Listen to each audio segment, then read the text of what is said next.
Good evening students. आज मैं आपको पढ़ाने वाली हूँ इंग्लिश का chapter number 2, Dick Whittington and his cat. तो ये एक लेजेंड की स्टोरी है। It's a real life inspiration जिसमें से ये स्टोरी बनाया है। It's an inspiration of how a poverty stricken boy Dick वो अपने फॉर्च्यून के तलाश में निकलता है लंदन के लिए, और उधर जाके उसका ऑल ऑफ सडन एक बहुत ही लाइफ चेंजिंग इंसिडेंट्स होता है। Let's set on this journey and let's see how this little boy, poor boy called Dick Whittington, turns into a great legend and leader. Let's start. There was once a poor boy called Dick Whittington who lived in a very small village in the south of England.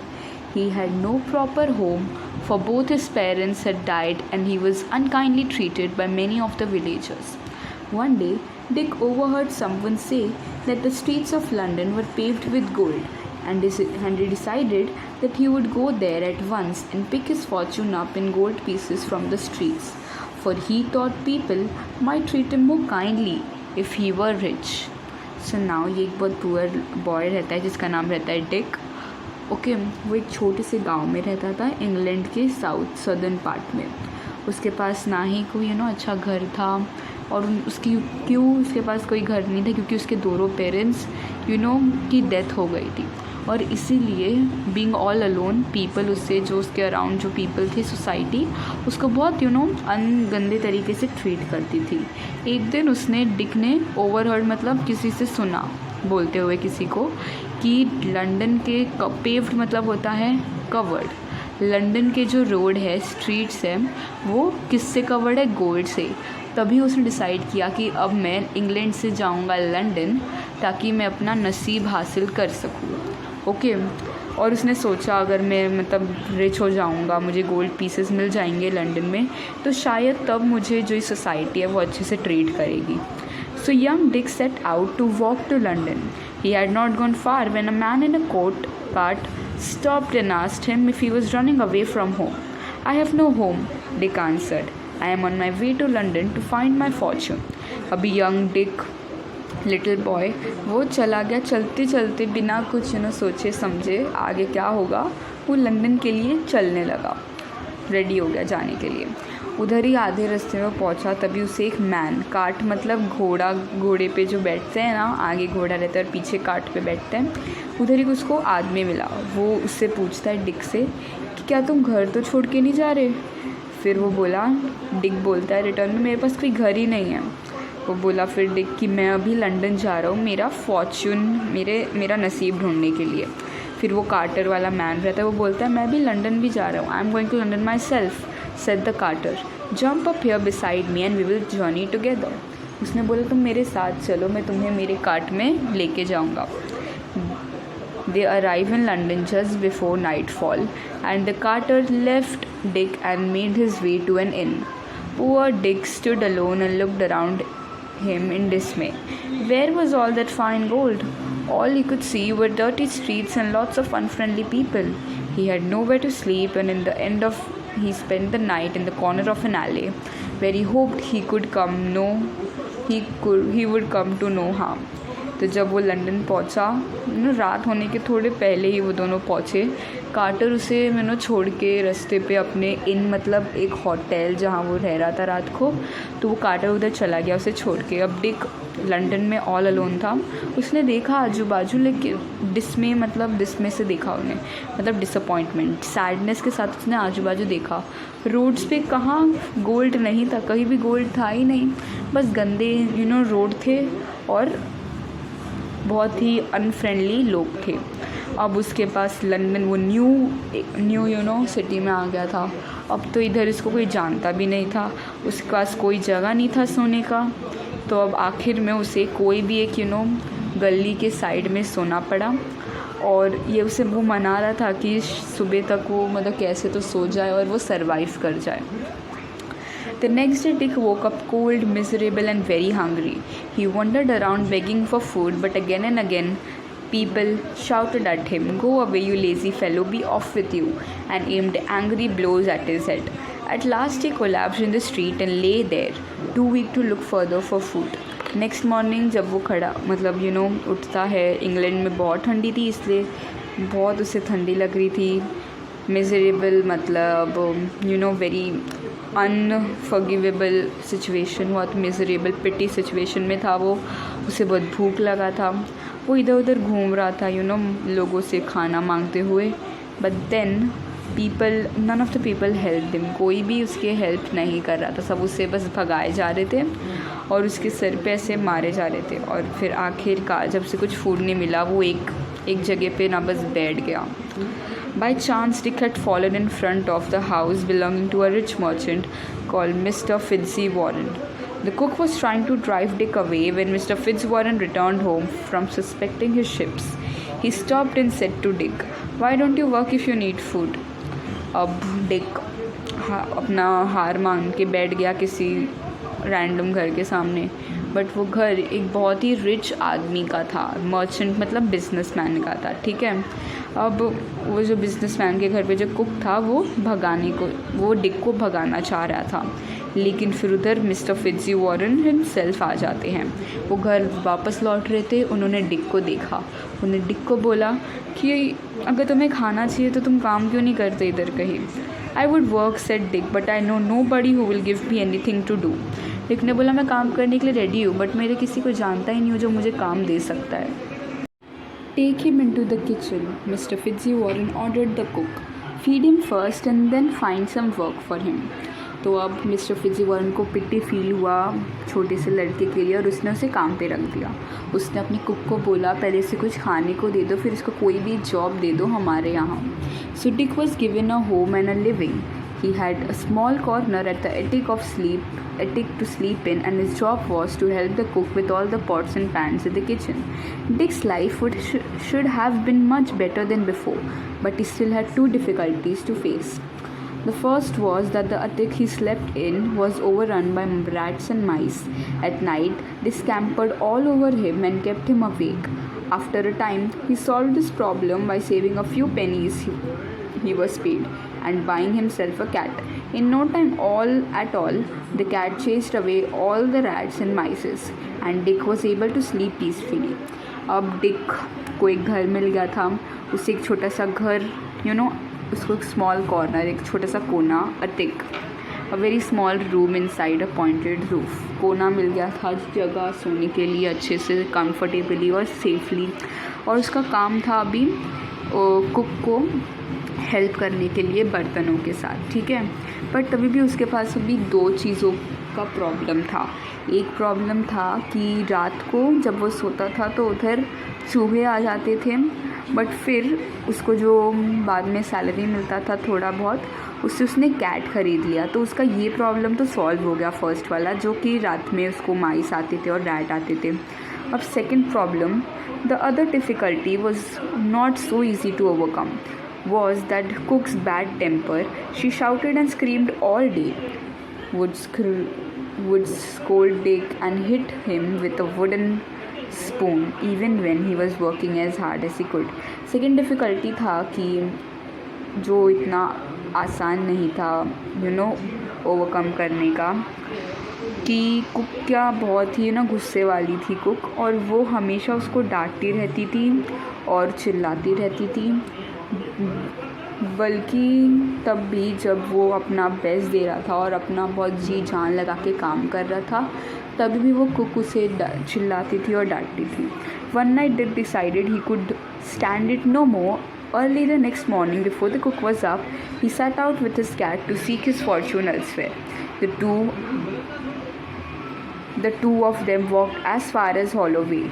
On their way out of London, then Dick was sat down on a stone to rest. It was the 1st of November, All Saints' Day, and the church bell were ringing. As Dick sat and listened to it, it seemed that they were ringing out a message for him.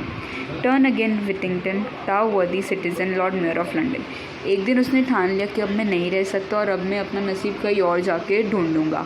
अगले दिन सुबह वो निकल जाता है अपने cat के साथ कहीं और जाने के लिए. ऐसे ही रास्ते पे आगे आगे बढ़ते बढ़ते वो नवंबर का फर्स्ट ऑफ नवंबर था. उस दिन लंदन गया था वो। लंदन में चर्च में बेल रिंग हो रहे थे और उससे उसे एक मैसेज रिंग हो रहा था, ऐसा उसे लग रहा था। दाउ वर्ती विटिंगटन, टर्न अवे विटिंगटन, मतलब घूम जाओ वापस। आप एक बहुत ही ना ईमानदार वर्ती सिटीज़न हो, इधर के रहने वाले हो और एक लॉर्ड मेयर ऑफ लंदन हो, ऐसा उसे फ्यूचर से। ये देखो, लॉर्ड मेयर ऑफ लंदन, आप एक लॉर्ड मेयर लंदन के हो और एक बहुत ही कामयाब रहने वाले हो। Lord mayor of London said Dick, I should like to be Lord Mayor and ride in a fine coach. I can put up with a few scoldings from the cook if that is what is in store for me. So Dick and his cat retraced their steps to Mr. Fitzwarren's house. Luckily they were able to slip back before they had been missing. फिर जब उसने सुना कि मैं एक Lord mayor of London हूँ, उसे लगा कि अब तो जब मैं लॉर्ड मेयर बन जाऊँगा लंदन का तो मुझे तो बड़े बड़े कोच, मतलब वही कार्ट में घूमने मिलेगा। तो अभी के लिए मैं डांट कुछ खा लूँगा वो कुक से, बट मैं फिर से जा रहा हूँ क्योंकि मेरे लिए कुछ बड़ा रखा है उधर। तो डिक और उसकी कैट ने फिर से वो मर्चेंट के घर तक पहुँच गए, बिना किसी को पता चले वो पहुँच जाते हैं वापस। मिस्टर फिट्ज़वॉरन अब देखो क्या थे, वो एक बिजनेसमैन थे जो अपने शिप में सी के दूसरी तरफ जाते थे, दूसरी कंट्रियों के पास अपना सारा इधर से गुड्स डाल के। ठीक है, हम शिप में लंदन से गुड्स डाल के वो दूसरे कंट्री में बेचते थे। ठीक है, एक दिन वो अफ्रीकन कोस्ट पे अपना गुड्स भेज रहा था, तो उसने बुलाया सारे उसके वर्कर्स को घर पे और बोला, तुम्हारे पास जो भी चीज़ ट्रेड करने के लिए तुम कर दो, अगर वो सब मेरा ये शिप कामयाब रहा, तुम्हारा सामान बिक गया बहुत अच्छे खासे दाम में, तो तुम्हें प्रॉफिट भी मिलेगा। Everyone produce something except for Dick who had nothing to offer. Have you nothing of your own Dick? Asked Mister Fitzwarren kindly and Dick replied, only my cat. तो सब ने कुछ ना कुछ अपना दे दिया बट डिक कुछ नहीं दे पाया। तो मिस्टर फिट्ज़वॉरन ने पूछा, तुम्हारे पास कुछ नहीं है? तो डिक ने बोला, नहीं, मेरे पास बस एक मेरा कैट है। तो उन्होंने बोला, मिस्टर फिट्ज़वॉरन ने कि then let your cat go on the ship, said Mr. Fitzwarren. His daughter Alice said Dick loves his cat. Let me put something in for him. But her father said, no, it must be his, not something belonging to someone else. तो उसके पापा ने बोला, Alice उसकी बेटी mister फिट्ज़वॉरन की बोलती है कि उसके पास एक ही कैट है, मैं अपने तरफ से कुछ उसके लिए डाल देती हूँ। बट फिर मिस्टर फिट्ज़वॉरन ने बोला कि वो उनका ही सामान होना चाहिए। और फिर जैसा मिस्टर फिट्ज़वॉरन ने कहा डिक को, वो अपना कैट को मतलब फेच कर देता है, बिड बाय बोल के शिप पे वो उसे बैठा देता है। वो बहुत दुखी था, वो उसका एक ही कैट था और अभी उसको वो भी देना पड़ रहा था। The captain of the ship was delighted मतलब happy, for the cat was an excellent mouser and so he had no trouble with rats and mice on his ways. उस डिक ने अपना माउस दे दिया और अभी माउस क्या था, mouse चूहा बहुत देखो, डिक ने अपना कैट दे दिया था और कैट लोग चूहा बहुत जल्दी पकड़ लेते हैं, तो शिप में जो चूहे थे वो सब तो अब खा लेगा वो कैट। तो इसीलिए वो कैप्टन जो था वो शिप का, जो कहाँ जा रहा था, अफ्रीका जा रहा था, वो बहुत खुश हो गया, अब तो शिप में कुछ चूहे रहेंगे ही नहीं। After some time the ship arrived at the place on the African coast Barbary where people called the Moors lived. The captain sent a message to the king to say he had fine goods for sale and he was invited to the palace to show them. While he was talking to the king and queen, some dishes of food were brought in, but almost immediately rats and mice ran up and before the captain's eye ate all the food. The captain was astonished and asked if this was what normally happened. अब वो Africa पहुंच गए, उधर वो कौन से coast पे Africa के गए, बारबरी, जहाँ मूर्स करके लोग रहते थे। उधर उसने कोई किंग और क्वीन के यहाँ पैलेस में जाके अपना वो किया कि मेरे पास कुछ सामान है, गुड्स है, हम लोग ने जो लंदन से लाया है कि आप देखना चाहोगे। इंट्रोडक्शन ही हो रहा था, वो कैप्टन बात कर ही रहा था किंग और क्वीन से सब, तो उसमें थोड़े डिशेस खाना ला के रखा गया किंग और क्वीन के सामने और देखते ही एक झटके में चूहों लोग ने आके वो खाना खा लिया। अब कैप्टन को चौंक गया, अस्टॉनिश मतलब शॉक्ड हो गया। उसने पूछा क्या ये अक्सर होता है कि यहाँ की जो चूहे रहते हैं वो खा लेते हैं खाना? Alas, yes, came the reply. Country is suffering from a plague of rats and mice. We cannot get rid of them. और अभी हाँ, तो उनने बोला हाँ ये हमारा एक बहुत बड़ा प्रॉब्लम है कि चूहे इधर आके हमें इतना परेशान करते हैं, हम उनका छुटकारा पा ही नहीं पा रहे। अब फिर इधर एक वो हुआ, कैप्टन ने अपना दिमाग लगाया। कैप्टन ने बोला कि मेरे पास कुछ है आपका ये समाधान करने के लिए। तो अब कैप्टन ने बिल्ली को लाया और फिर से खाना लाया गया, और जैसे ही खाना आया और बिल्लियाँ आई माउस आए, तभी तुरंत कैट ने उस सबको पाउंस्ड कर दिया। पाउंस मतलब जंप करके किल कर दिया वो सबको। Everyone was dead. सब खुश हो गए। And the queen asked, "What do you call this animal?" Puss is the name she answers to. अभी उधर की जो क्वीन थी वो बहुत ही खुश हो गई थी इसके इतने अच्छे काम से। कैप्टन माउस ये कैट को लाया। कैट ने सारे रैट्स को मार डाले, और अभी उनका प्रॉब्लम सॉल्व हो गया था क्वीन का। तो क्वीन हैप्पीली पूछती है इसका नाम, और फिर एट लास्ट उन एक ऑफ़र मिलता है जो ये पेज पे है। कैप्टन को एक ऑफ़र मिलता है कि वो ख़रीदना चाहते हैं इस रैट को। I would give great wealth to own this animal. Queen ने बोला मैं बहुत पैसा दे सकती हूँ ये एनिमल को रखने के लिए। अब कैप्टन ने बार्गेन मतलब भाव-तोल किया, और वो अग्री हो गए। जो किंग था वो अग्री हो गया पूरा शिप लेने के लिए, और मिस्टर फिट्ज़वॉरन का शिप पूरा लेने को लिया उनने, और फिर उसका डबल उनने पे किया वो कैट के लिए। अब when the ship came back to the port of London, the captain showed Mr. Fitzwarren the gold and jewels of the cat he had brought from Barbary, and told him the story of the cat the merchant sent for Dick. From now on, Dick, he said, we should all call you Mr. Whittington, for you are a rich man. Mr. Fitzwarren then paid him all the money and the captain had received for the cat. अब जब वो वापस आता है इतना सारा पैसा लेके, कौन? Captain of the ship. किसके शिप का? मिस्टर फिट्ज़वॉरन के शिप का। जो कैप्टन इतना सारा पैसा लेके आता है, वो बताता है कि बहुत कामयाब रहा और ये कैट के बदले हमें इतना सारा पैसा मिला। तो अब मिस्टर फिट्ज़वॉरन बोलते हैं कि now Dick you are a businessman, और तुम्हें आज से हमें मिस्टर विथिंगटन बुलाना पड़ेगा, क्योंकि अभी तुम्हारे पास इतना सारा पैसा है, तुम्हारे कैट के वजह से तुम्हारे इतना सारा पैसा मिला है। From this time on, Dick worked with Mr. Fitzwarren and became a successful merchant himself. He married Mr. Fitzwarren's daughter Alice, and 3 times he was elected Lord Mayor of London. He was also in the time knighted by the king and has become Sir Richard Whittington. He was not only famous but he was also popular.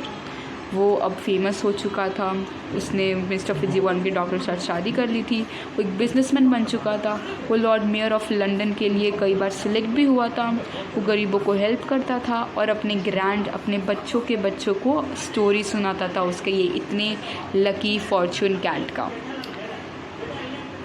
वो बताता था कि कैसे वो घंटियाँ बजी church